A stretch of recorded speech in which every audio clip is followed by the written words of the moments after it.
ఏ రస్తా అయితే యుద్ధాలు చేస్తుందో గెలుస్తుందో ఓడుతుందో కానీ ముందుకు పోతుందో అదే నా రస్తా.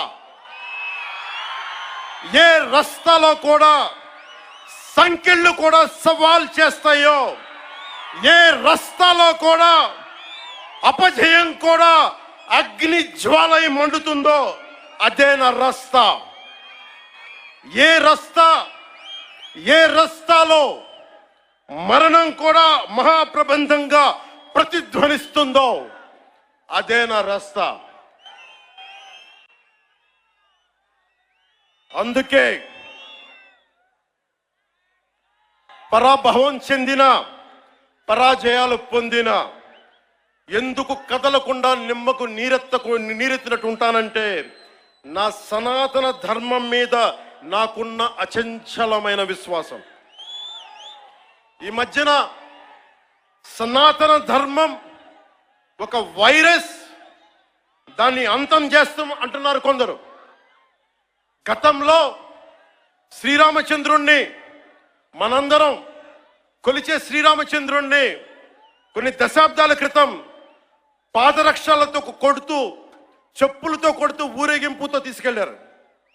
మధ్యలో రామాయణం కల్పవృక్షం అని గొప్పగా చెప్తే, కాదు రామాయణం కల్పవృక్షం కాదు, రామాయణం విషవృక్షం అని అన్నారు. ఈ మధ్యలో రామతీర్థంలో శ్రీరామచంద్రమూర్తి విగ్రహం తల నరికేస్తారు. గత కొంతకాలంగా కల్తీ నెయ్యితోటి, జంతువు కొవ్వుతోటి కలిపిన ప్రసాదాలు ఏడుకొండల వాడికి నైవేద్యంగా పెడతారు. అదే ప్రసాదాలు ఆంధ్రప్రదేశ్ నుంచి 1,00,000 లడ్డులు చేసి ఆ కల్తీ నెయ్యితోటి అయోధ్య రాముడికి పంపిస్తారు. దేశ ప్రతిపక్ష నాయకుడు Ayodhya రామాలయాన్ని ప్రారంభోత్సవాన్ని notch Gaana సభగా చెప్తారాయన.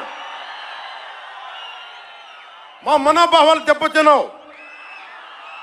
The honorable opposition leader Sri Rahul Gandhi says Ayodhya ceremony, when he compares to it as a Nachigan Sabha, none of the Sanatani Hindus should not get hurt.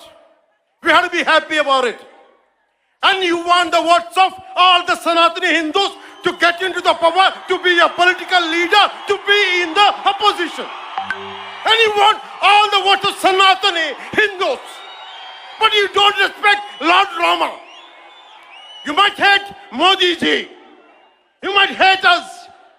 But don't you guys dare to talk about Lord Sri Rama.